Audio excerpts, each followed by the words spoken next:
السلام علیکم، welcome to my channel میرے خواب اور اس کی اسلامی تعبیر۔ آج ایک نئی ویڈیو لے کر حاضر ہوئی ہوں جس میں بتایا جائے گا کہ خواب میں بوسہ لینا کیسا ہے۔ خواب میں بوسہ لینے کا مطلب ہے، بقول حضرت ابن سیرین رحمۃ اللہ علیہ السلام نے فرمایا، اگر کوئی خواب میں دیکھے کہ اس نے کسی کا بوسہ لیا ہے تو دلیل ہے کہ اس کا دوست اور چاہنے والا ہوگا۔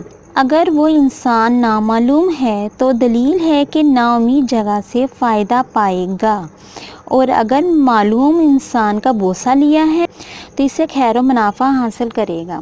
حضرت ابراہیم کرمانی رحمۃ اللہ علیہ السلام نے فرمایا، اگر دیکھے کسی مردے کا شہوت سے بوسہ لیا ہے تو دلیل ہے کہ مردے کے لیے خیر کرے گا، یہ اس کو دعائے خیر سے یاد کرے گا، اور اگر دیکھے مردے نے اس کا بوسہ لیا ہے تو دلیل ہے اس کا دوست اور طالب ہوگا، اور اگر اس کے خلاف دیکھے تو دلیل مراد اور مقصود نہ پائے گا۔ حضرت جعفر صادق رضی اللہ تعالیٰ عنہ نے فرمایا کہ خواب میں بوسہ لینے کی 4 وجہ ہے۔ نمبر 1، خیر اور منافع۔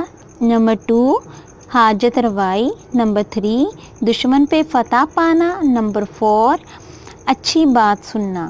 ڈیئر ویورز، اگر آپ کو اس قسم کے خواب کے متعلق کچھ معلوم کرنا ہو یا اپنے کسی خواب کی تعبیر معلوم